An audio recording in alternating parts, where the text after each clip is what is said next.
Hello and good morning, you. I'm going to fix the lighting on this a little bit. Look a little whitewashed. Let's see. These kind of newfangled, oh, that just got brighter. That's a little bit better. Okay, we'll stick with that. Hey, good morning, you. How's your Wednesday? It's the middle of the week, and I was just thinking about the Sunday night salts, which is what was significant for you. Who do you acknowledge? What have you loved, and what are you thankful for? And the middle of the week is a great time to consider the same concept on Sunday night as you would today. So I'm curious what that might be for you. For those of you that don't know me or don't know me well yet, my name is Allison Nail-Malone of Malone Consultants Group. I am an executive leadership coach and consultant, as well as a mindfulness-based stress reduction mentor. And I created the 720 mindfulness message just to have a moment created just for you to bring in a little bit more mindfulness into your day, into your leadership, into your communication, and into your relationships and partnerships. So I have an interesting topic today, and one that I'm working on myself, especially when it comes to social media. And the question is, do you find yourself always needing to be right? Especially when it comes to social media.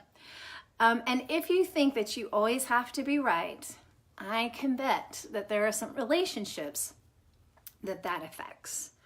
So it might kind of sound like an infomercial, but it's actually truth. If you are wanting to improve your relationships with people, sleep more, stress less, and actually maybe feel a little bit more fulfilled, maybe try giving up being right, the compulsion to being right all the time. Oh, I got an extra paper in here. So we are conditioned from birth to fight for our piece of the pie, right? To defend ourselves, or at least convince people that our views are right.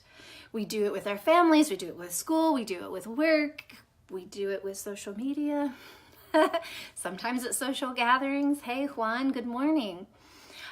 If we are proven wrong, we feel somehow that we've been lessened or defeated or sometimes even humiliated. And in some cases, being proved wrong can upset our entire worldview, leaving us feeling unanchored.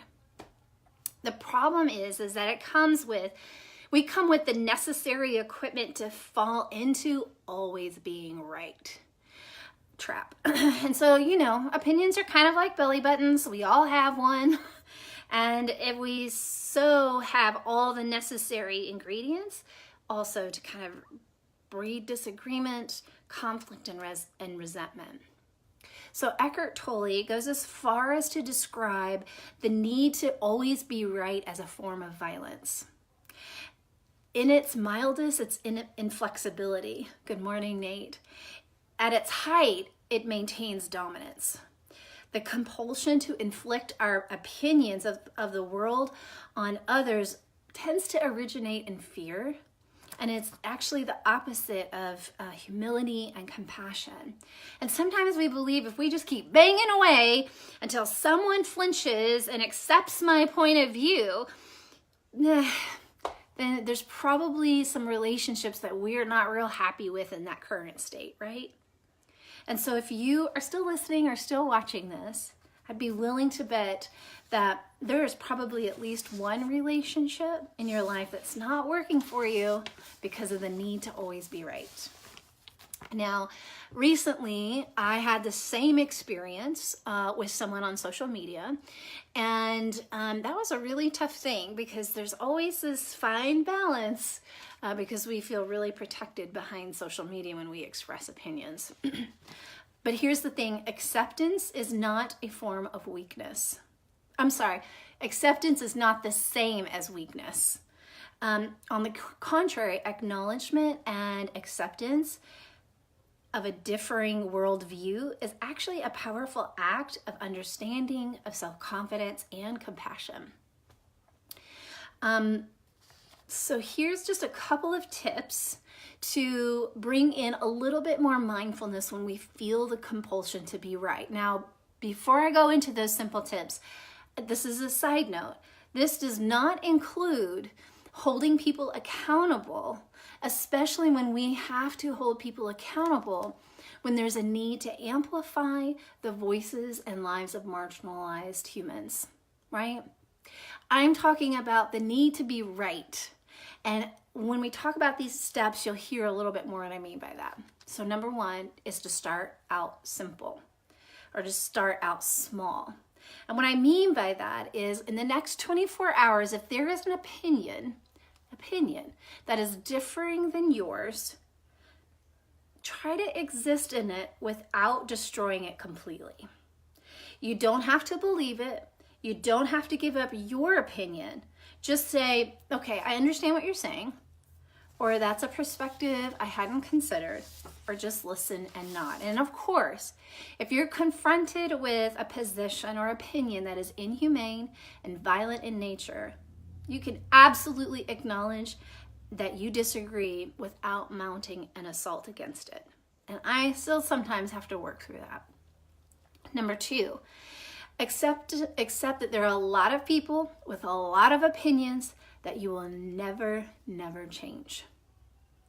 Our position other positions contrary to yours will always exist, and a good chunk of them, if not right, could potentially be logically feasible, right? But let those little ones go. You can state your differing opinion without attempting to force your opinion on others. Number three, and this is one of the ones that I think is really important, that again, I continue to keep practicing, and I do not get it 100% right for sure.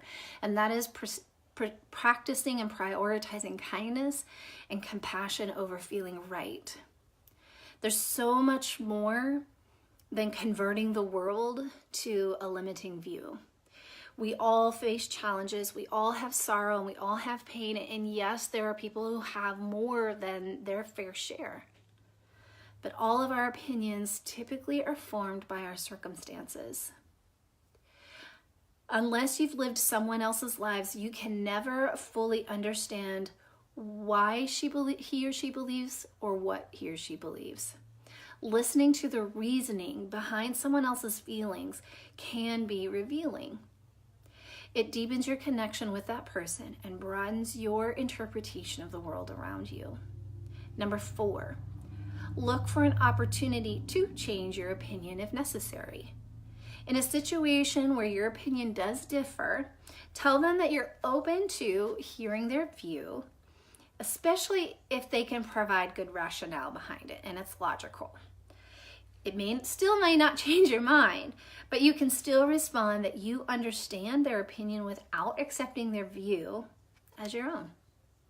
Number five, acknowledge that changing your opinion or allowing someone else to prove you wrong doesn't make you less than you. You are a unique miracle of existence. And you will make mistakes and succeed. You'll help others, you'll hurt others, you'll be right, you'll be wrong, but you are still okay. And you are still you, and you are incredible. Compassion for others is a product of compassion of self, so start there. It only gets better. So I hope today's mindfulness message was powerful for you. These are just some simple techniques and simple ways to bring in more mindfulness into those times where we feel like we have to prove to be right. And again, this does not fit into the framework of amplifying the voices of amplifying the voices and lives of marginalized humans, or if there's something violent or inhumane happening. We're talking about other things along the way where we tend to feel like we have to prove that we are right. So these 5 simple things can get you just started into practicing more mindfulness. It's something that I'm currently working on as well. So let me know how you're doing with this. I'd love to hear that. Hey, Teresa. Hey, Tatiana. Oh, yes. Thank you so much, Teresa. Yeah, it's a great topic. It's one that is continuously coming up, and things that I keep talking to with my own clients and friends and community. So I'm curious, when you go back and watch the replay, let me know what you think. And for those of you watching the replay, let me know in the comments below that you were here. Tell me one takeaway. I'd invite you to share with me one takeaway from today's mindfulness message. And what's a situation for you that might has been a little challenging for you to stop and hear the other person before giving your opinion of being right. Have an incredible day. Enjoy your moments, and I'll see you right back here Friday at 7:20 a.m. Central Time for Friday's mindfulness message. Have an amazing day.